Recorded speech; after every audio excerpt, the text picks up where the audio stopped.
So welcome to this week's Maya on Money Q&A session. This is something I do specifically for my followers and my newsletter subscribers who send me questions, and I answer them by video. So if you have a question and you would like me to answer it, please subscribe to the newsletter in the link below. So this week, I wanted to talk about debt consolidation. This is a question I've had quite frequently in the last few weeks.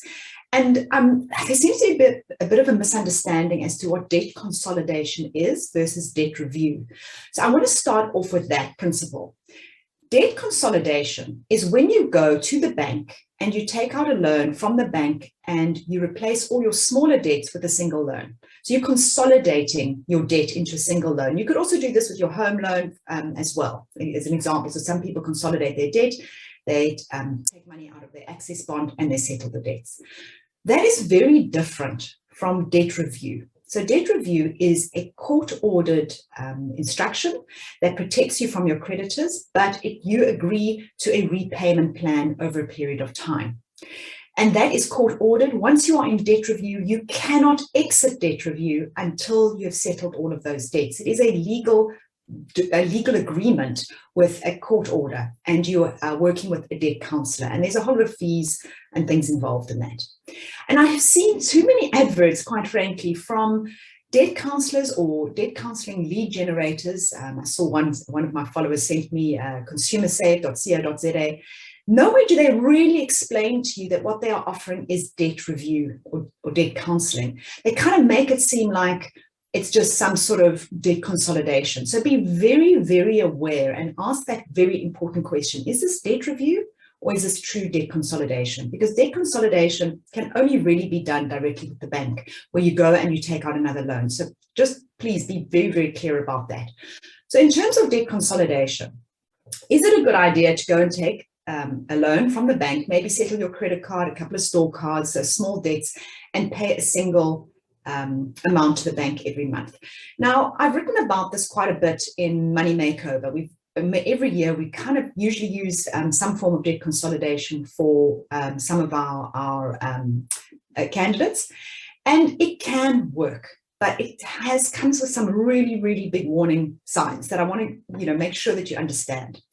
First of all, what I see a lot of is that people go and they take a debt consolidation loan, they pay off all the other debts, and then within about 6 months, they go and take on more debt again. So they almost go reopen those credit lines again. So maybe they've settled their microloan, they've settled their credit card, but next thing is they're using the credit card again. So all you're doing is doubling up on debt.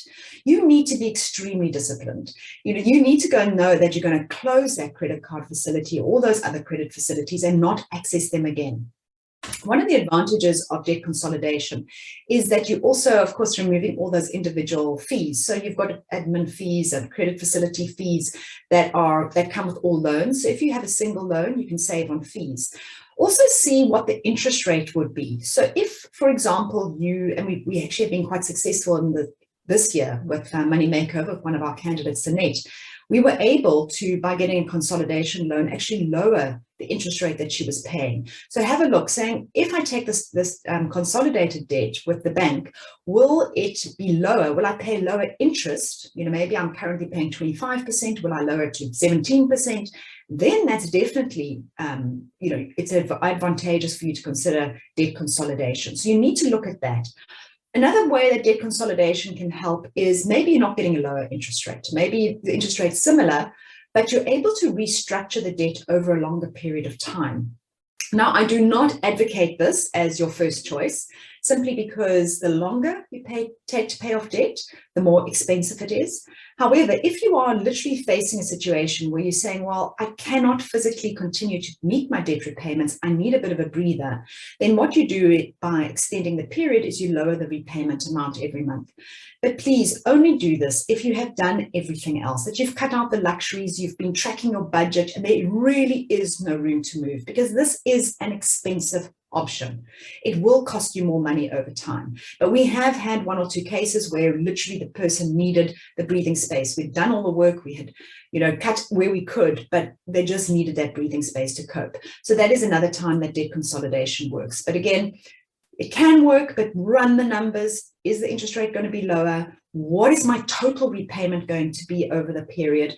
And please don't go and open up more credit facilities once you've taken that debt consolidation loan, because you've taken that loan because you were not managing your credit in the first place. So cut it up and put it away. So I hope that helps. And if you have any more questions, as I said, please subscribe and send them to me, and I'll certainly be answering them.